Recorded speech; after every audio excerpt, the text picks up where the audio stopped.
कथा में आगे है कि व्यापक अकल अनीह अज, निर्गुण नाम न रूप, भगत हेतु नाना विधि, करत चरित्र अनूप। जो व्यापक अकल, इच्छाहीन, अजन्मा, निर्गुण और जिनके नाम और रूप नहीं है, वही भगवान भक्तों के लिए भांति भांति की अनोखी लीलाएं करते हैं।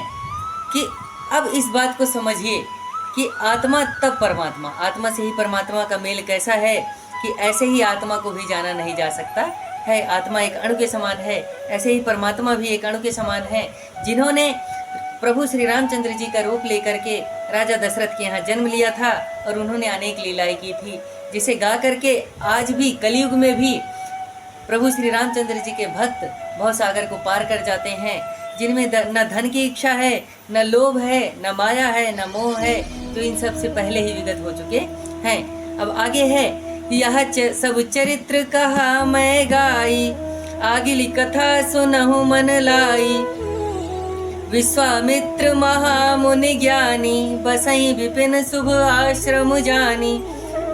यह सब सुंदर चरित्र वर्णन मैंने किया। अब आगे की कथा मन लगाकर सुनो।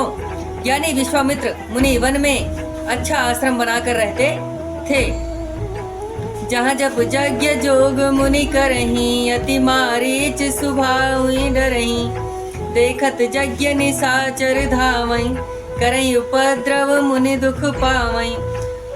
वहाँ मुनिजन, जहाँ पे विश्वामित्र जी ने अपना जो है अपनी कुटी बना रखी थी जिस वन में, वहाँ पर मुनिजन यज्ञ और जप योग करते थे, किंतु मारीच और सुबाहु से डरते थे, क्योंकि मामा मारीच जो थे वो और सुबाहु वो दोनों मिलकर के आकर के जो है यज्ञ विध्वंस कर देते थे।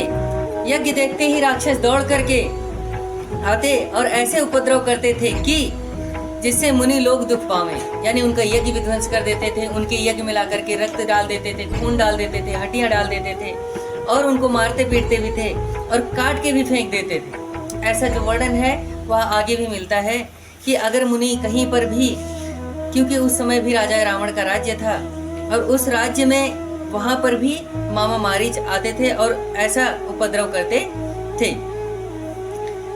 गाधी तनय मन चिंता व्यापी, हरि बिनु मरहि न निशिचर पापी, तब मुनि मर मन कीन विचारा, प्रभु अवतर हरन मही भारा।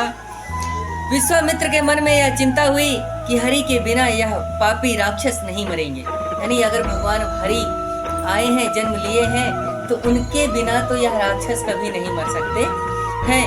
तब मुनिवर ने यह मन में विचार किया कि प्रभु श्री रामचंद्र जी ने पृथ्वी का भार उतारने को अवतार लिया है। विश्वामित्र के जी यह जानते थे कि भगवान श्री रामचंद्र जी ने जन्म ले लिया है, वह जो व्यापक अनीय अजन्मा प्रभु है उसने जन्म लिया है। तो एमिस देखऊं पद जाई, कर बिनती आनऊं दो भाई, ज्ञान विराग सकल गुण अयना, सो प्रभु मैं देखब भरी नयना। विश्वामित्र जी ने, क्योंकि मुनि हैं, तो उन्होंने अपने मन में यह विचार किया कि इस बहाने से जा करके, यानी इनका उद्धार भी हो जाएगा मारीच और सुबाहु का, और भजन भी करने लग जाएंगे सारे ऋषि मुनि। इस बहाने से जा करके मैं प्रभु के चरणों का दर्शन भी कर लूंगा और विनती करके दोनों भाइयों को लेकर के आऊंगा। जो प्रभु ज्ञान वैराग्य और सब गुणों के धाम हैं, उन प्रभु को मैं अपने नेत्रों से भर करके देख भी लूंगा, यानी मैं अब उनको प्रभु को देख भी लूंगा और वह आकर के हमारा कल्याण भी कर देंगे और सुबाहु और मारीच का भी कल्याण कर देंगे। अब आगे है, बहुविधि करत मनोरथ, जात लागी नहीं बार, कर्मा जन सरजू जल, गए भूप दरबार। इस प्रकार मनोरथ करते हुए जाते देर नहीं लगी। विश्वामित्र जी ने जैसे ही उनके मन में आया कि प्रभु श्री रामचंद्र जी के दर्शन करने चाहिए, यह सोचते ही उन्होंने घर से निकले और फटाफट निकल करके, मतलब जितना जल्दी हो सकता था वह उन्होंने देर नहीं लगाई और प्रभु श्री रामचंद्र जी की ओर निकल पड़े। फिर सरयू नदी में जल में स्नान करके राज्यसभा में गए, जहाँ पे प्रभु श्री रामचंद्र जी का दरबार लगा है, जहाँ पे अभी दशरथ जी राजा हैं, उस दरबार में पहुंचे जहाँ प्रभु श्री रामचंद्र जी हैं।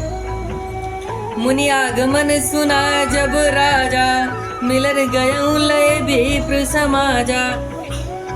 करि दंडवत मुनि सन्मानी, निज आसन बैठारे नियानी।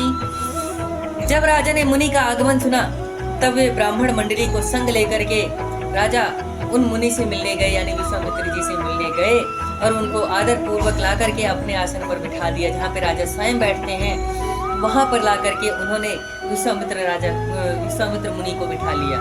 और प्रभु श्री रामचंद्र जी की कथा में बने रहने के लिए आपका दिल से धन्यवाद। जय श्री राम।